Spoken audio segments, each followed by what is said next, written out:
petit être minuscule, plus petit qu'un grain de riz. Le colembole fait entre 0,2 et 4 mm. Il existe depuis environ 400 millions d'années.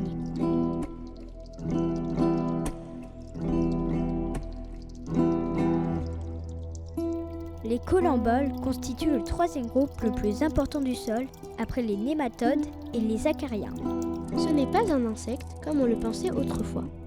Plus précisément, les colemboles sont des aptérygotes, des êtres à 6 pattes, de petite taille et sans ailes.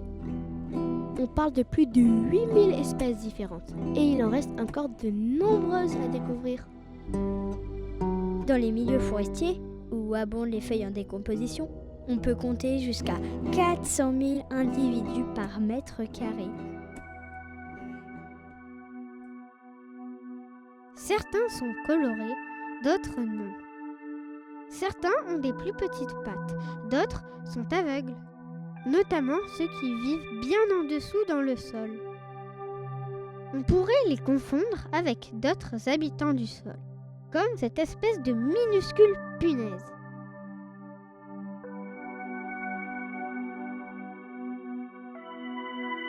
Lui, c'est le plus grand colombole d'Europe.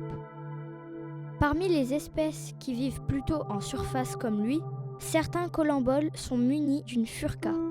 C'est une sorte de fourche à 2 pointes, située sous l'abdomen. Elle est invisible quand elle est repliée. Elle leur permet de faire des bonds jusqu'à 100 fois plus haut que leur corps et 100 fois plus vite qu'un clignement d'œil. Très utile pour fuir les prédateurs et se mettre à l'abri. Et oui, par exemple, le pseudoscorpion. Certains myriapodes aussi, comme le scolopendre ou le géophile. Et aussi certaines espèces de fourmis.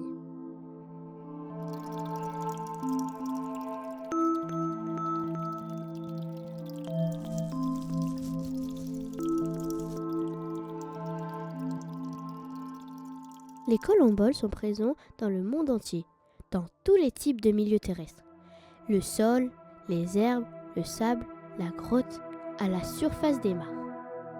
Certaines espèces sécrètent un antigel naturel, leur permettant de vivre dans des environnements aussi froids que l'Antarctique et le Groenland. La plupart ont des soies sur leur corps. Ce sont des organes sensoriels, un peu comme des poils qui leur servent à se protéger de l'eau ou à détecter des variations de tension.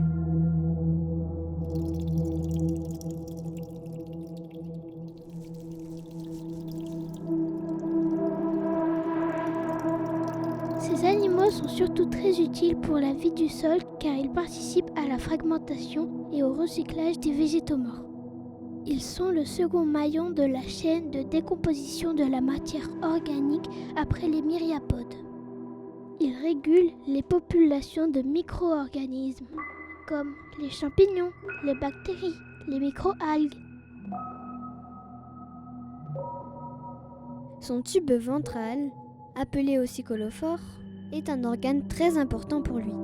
C'est une sorte de paille pour aspirer sa nourriture, des sels minéraux ou transporter de l'eau aussi. Et encore plus pratique, le colophore produit un liquide qui permet au colombole de se soigner.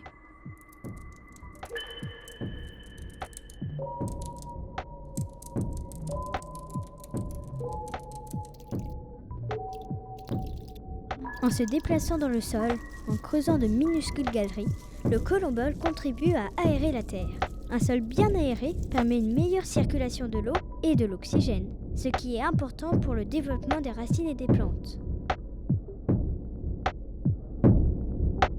Colombole, colombole, je suis un colombole. Vraiment minuscule, je suis le colombole.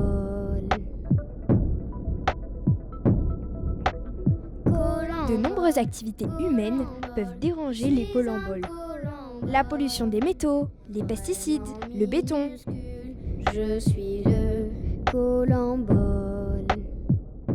Ces animaux sont quasiment invisibles et pourtant ils s'activent dans le sol comme dans un monde parallèle sous nos pieds. Mais ce monde est bien réel et même indispensable à la vie qui se développe au-dessus. Minuscule colombole.